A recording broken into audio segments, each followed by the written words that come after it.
السلام علیکم ورحمت الله وبرکاته. ملګرو سید الرحمن کاکا خیل تاسو ته مخاطب یم. زما په دې شا چې کوم ویډیو چلیږي کیدای شي ډېرو ملګرو دغه کتلي، ځکه چې د سوشل میډیا دور دی او په دې باندې مختلف علما کرام د مختلف مکاتب فکر خلکو په دې باندې هم ډېر زیات بحث مباحثه کړې ده. په دې باندې تنقید شوی دی چې کوم واقعه په 27 رمضان المبارک په حرم شریف کې مخې ته راغلې وه. نن د ویډیو د کولو مقصد زما دا دی چې په دغه سلسله کې ما د یو کس سره خبره پرون کوله، په دې خبره مې قایلوه چې یاره دا کار غلط شوی دی، خو هغه په دې خبره باندې ډېر زیات مضبوط ولاړو چې یاره دا ښه کار شوی دی او د غلو د ډاکوانو سره دغه شان کول پکار دي. نو نن ستاسو سره په دغه ټاپک باندې خبره کول غواړم.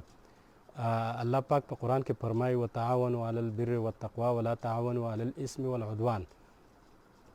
د قرآن د آیات ترجمه او مفهوم داسې دی چې د نیکۍ په کارونو کې د یو بل سره مرسته کوئ، د ګناه په کارونو کې د یو بل نه ممانعت کوئ، مرسته ورسره مه کوئ. د مسلمان دا شیوه ده چې هغه به د ښې خبرې پرچار به کوي، د بدو خبرو نه به ځان ساتي. او مسلمان هم هغه مسلمان دی چې د کوم چا د لاس او د خپو نه چاته ضرر ونه رسي. دا د مسلمان یو شیوه ده. چونکې په دغه کردارو کې چې کوم خلک ککړ شوي وو د هغې اکثریت غالبا چې د پښتنو پکې ډېر دی، او بیا هم دغه پښتانه دغه قسم قسم ویډیوګانې اپلوډ کوي چې یاره دغه خلک خو زموږ نه وڅښتېدو، ګنې موږ به د دې نوره هم بېعزتي کلی وی. دا کومه بېعزتي چې وشوه د پاکستان د تحریک انصاف او خصوصا د حرم شریف چې کومه بې حرمتي وشوه، په دې باندې د الله پاک نه استغفار کول پکار دي. زه به طور پاکستان تحریک انصاف یو ادنا کارکون بالکل د دې خبرې مکمل مخالفت کوم. د دې په شدید الفاظو کې د دې زه مذمت کوم، ځکه چې پارټي زمونږ په دې دنیا کې ده، دا زنده‌باد مرده‌باد پاتې کېدونکی شی دی. انسان سره به خپل عمل ځي قبر ته. لیډر د چا په قبر کې نه څملي، نه موږ د یو لیډر په قبر کې څملو. تر هغه وخته پورې موږ او تاسو له مناسب نه ده چې یاره د چا د بېعزتۍ کوشش وکړو. وتعز من تشاء وتذل من تشاء بیدک الخیر وهو علی کل شیء قدیر. عزت او ذلت دا د الله په لاس کې دی.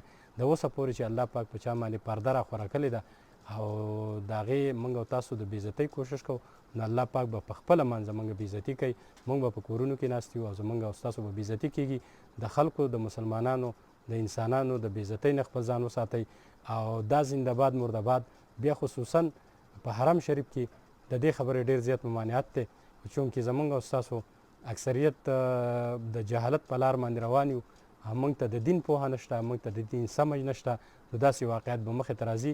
په ځای د دې چې آینده دپاره داسې کردار مخې ته راشي، د داسې خبرو نه اجتناب کول پکار دي.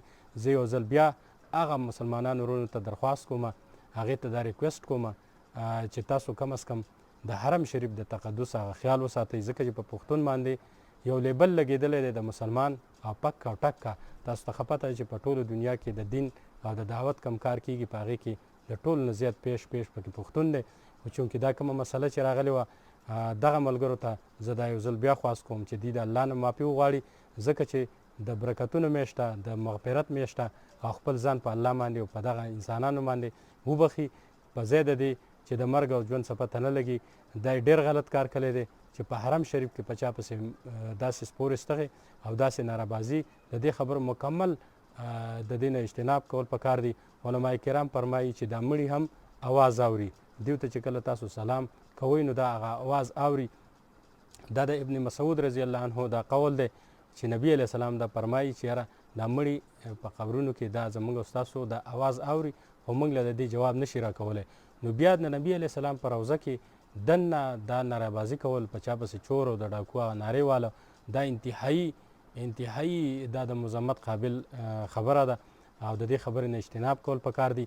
دغه کسانو ته به سزا میلاویږي، ځکه چې د حکومت چې کومه سټیپ اخیستی د دغه خلکو خلاف، دغه به جیلونو ته هم ځي، په دغه باندې به جرمانې هم لګي.